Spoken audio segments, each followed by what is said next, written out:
Democratic Party officials from all 50 states are gathering right now in Minneapolis, and they'll be there all week to discuss where the party is now heading. They addressed the division within their members, but they said they were united on the need to fight back against the Trump administration, something DNC Vice Chair Malcolm Kenyatta echoed last night on The Takeout. Listen. What we want to do is reverse the things that this president is doing to make life worse for the American people. And so the things that are happening to families aren't happening, in a vacuum. And I think Democrats are more than self-reflective on the fact that we have to win elections. All right, let's bring in CBS News political reporter Hunter Woodall, who is not in the D.C. bureau, but he's out in the mix in Minneapolis, where all this is happening. Hunter, great to see you outside.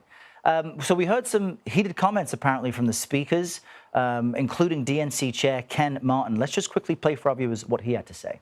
In just 7 months, Donald Trump has dragged our country into chaos. 7 months in, and we have the military on American street corners. 7 months in, and families are being torn apart by masked men in the night. 7 months in, and Trump is openly scheming to rig the midterm map and cling to power, plotting his way towards an unconstitutional third term. So a lot of volume there, Hunter. How, though, is he encouraging Democrats to fight back politically?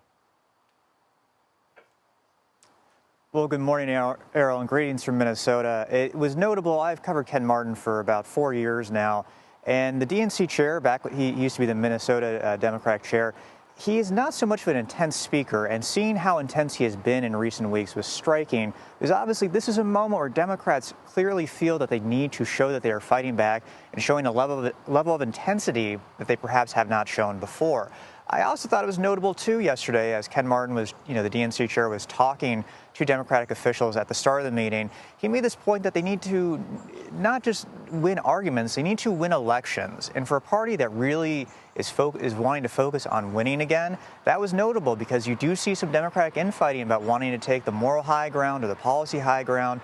And Ken Martin seemed to be saying, hey, let's focus on winning elections above all else. And how do Democrats plan to do that, especially when you look at the economy? President Trump ran on a platform of improving the finances of the country, but many of our viewers, according to polls, will tell you right now, everything is too high, everything costs too much, inflation is too high. And the DNC chair apparently agrees with that sentiment. So what is the Democrats' plan for lowering prices for people as we approach the 2026 midterms? That's the open question as we get closer and closer to the 2026 midterms. There's obviously this idea that Democrats are saying, look, we want to lower prices.